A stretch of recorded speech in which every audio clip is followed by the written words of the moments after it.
O colapso da Ambipar é a história de uma das maiores empresas de gestão ambiental do Brasil que foi engolida por uma tempestade perfeita.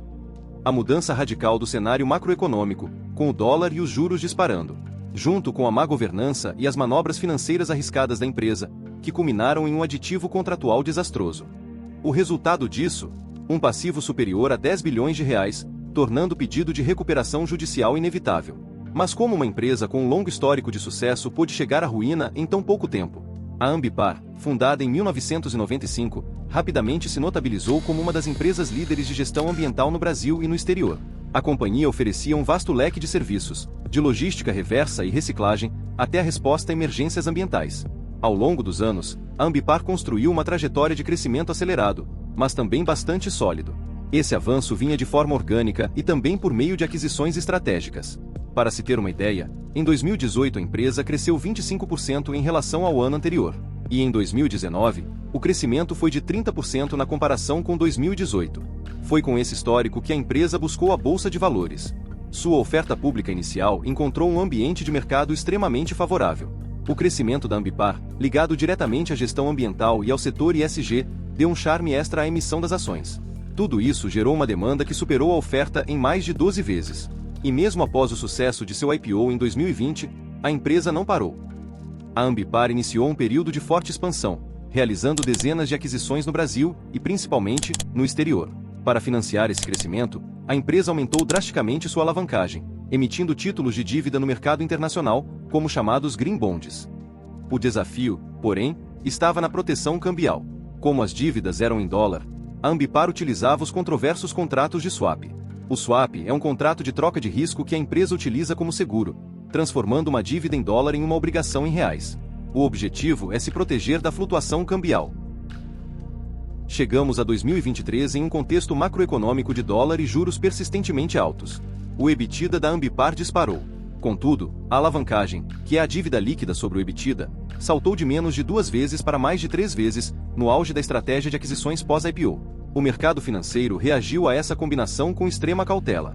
O aumento da dívida se tornou um fardo pesado, por 2 motivos principais.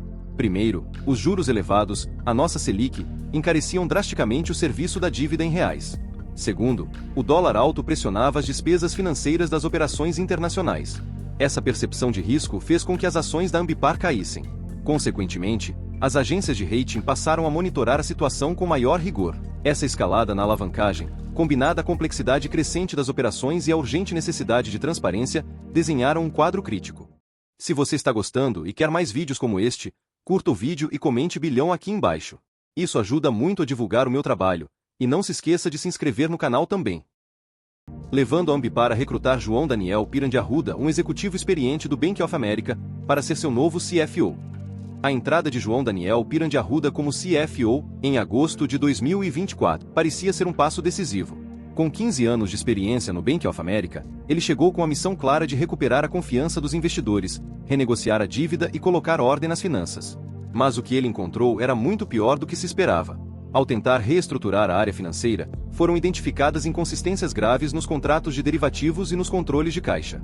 Havia, inclusive, divergências entre o que era registrado em balanço e o que, de fato, existia nas contas no exterior.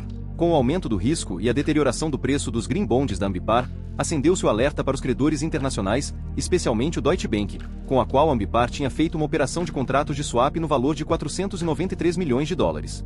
Para mitigar seu próprio risco, o banco exigiu um aditivo contratual para reforçar suas garantias. Este aditivo, assinado no início de agosto de 2025, se tornaria o estupim da crise final.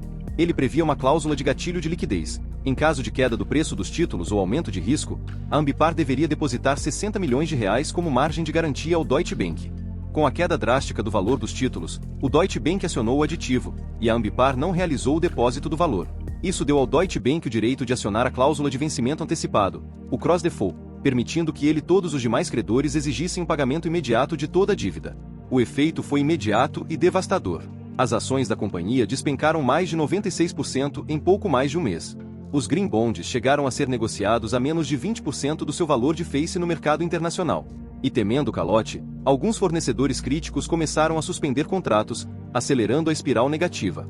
A crise culminou com a renúncia do diretor financeiro, João Arruda.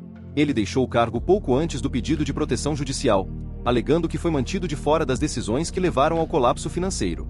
A Ambipar, por sua vez, atribuiu a crise à renúncia abrupta de Arruda e às supostas irregularidades na gestão dos swaps, iniciando uma intensa briga de narrativas. Com a ameaça de cross-default se tornando real, a empresa enfrentou o risco de um rombo financeiro de mais de 10 bilhões de reais. Sem mais tempo, a única opção era buscar a proteção judicial. E foi o que aconteceu. Em 25 de setembro de 2025, a Ambipar protocolou na terceira vara empresarial do Rio de Janeiro um pedido de tutela cautelar antecedente. Conhecida como medida pré-RJ, essa blindagem emergencial suspendeu por 30 dias o vencimento antecipado das dívidas, paralisando as cobranças e impedindo que os credores levassem a companhia à insolvência imediata. Em 20 de outubro de 2025, a empresa protocolou, de forma oficial, o pedido de recuperação judicial no Tribunal de Justiça do Rio de Janeiro, alegando um passivo total superior a 10 bilhões de reais. E enquanto este vídeo era editado, tivemos o vazamento da ata da reunião onde foi aprovada a operação de swap com o Deutsche Bank. Dessa aprovação, participaram o CFO, Tércio Borlenghi Jr., e o diretor jurídico, Mauro Nakamura, juntamente com o conselho. O então diretor financeiro, João Arruda, foi deixado de fora da deliberação, assim como ele havia alegado anteriormente. Também tivemos a CVM que protocolou um ofício na Justiça do Rio de Janeiro para solicitar acesso integral aos documentos sob sigilo. A autarquia alega que ter acesso a essas informações é essencial para uma avaliação crítica de todos os interessados na recuperação: credores, investidores e o próprio regulador.